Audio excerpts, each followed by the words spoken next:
আজি মই বনাবলৈ লৈছোঁ মুড়ি ঘণ্টা। তাৰ বাবে মই লৈছোঁ 1 বাটি ধোৱা মগু। মই 1 ঘণ্টা বাবে তিয়াই ৰাখিছিলোঁ। এটা আলু মই বইল কৰি লৈছোঁ। 2টা মিডিয়াম সাইজৰ বিলাহী লৈছোঁ। 3টা কেঁচা জলকীয়া, অলপ আদা নহৰু ল'ম আৰু এটা ডাঙৰ সাইজৰ পিঁয়াজ।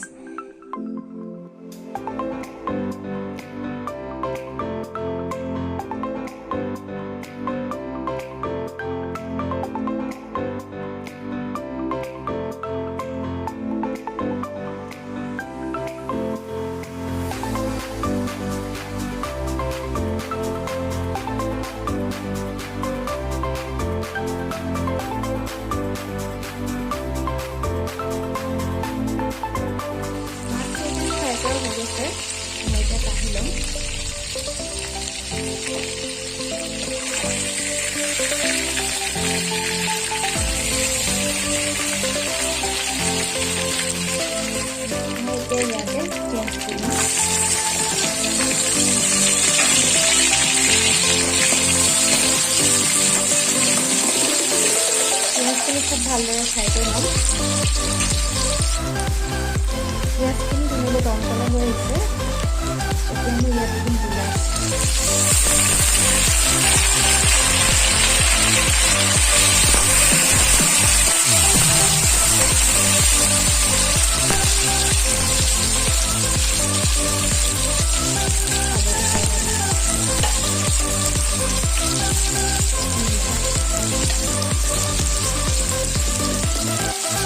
চামচ দিছোঁ গৰম মছলা,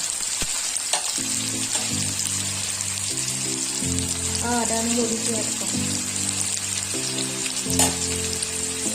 বইল কৰি লোৱা আলুটো দি দিছোঁ।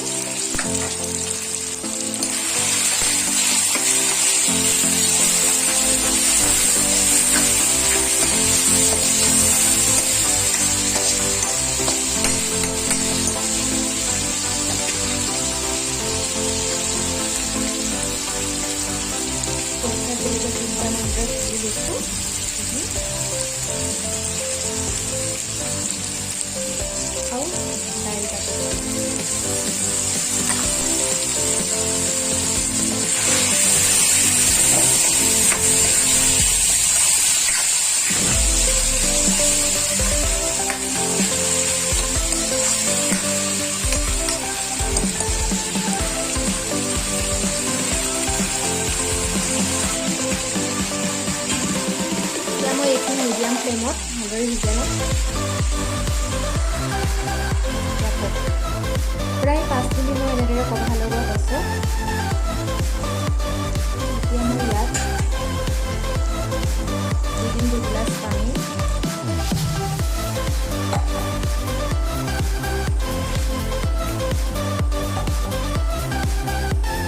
আৰু দি দিম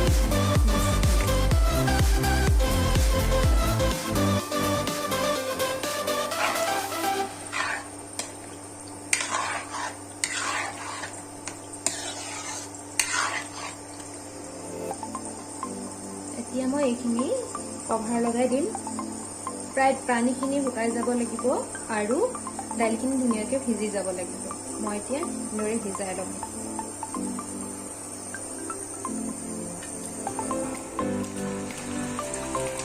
প্ৰায় 15 মিনিটমান ভিজোৱাৰ পিছত মোৰ পানী শুকাই আছে।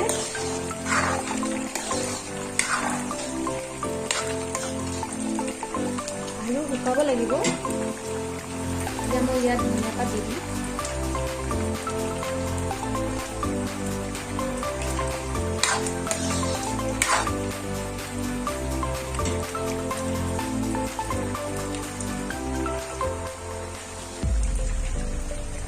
মই কভাৰ লগাই আৰু 10 মিনিটৰ বাবে ৰাখিলোঁ। পানীখিনি শুকাই আহিলে দাইলখিনি ধুনীয়াকৈ ভিজি গ'ল। আমাৰ কমপ্লিট হৈ গ'ল এতিয়া।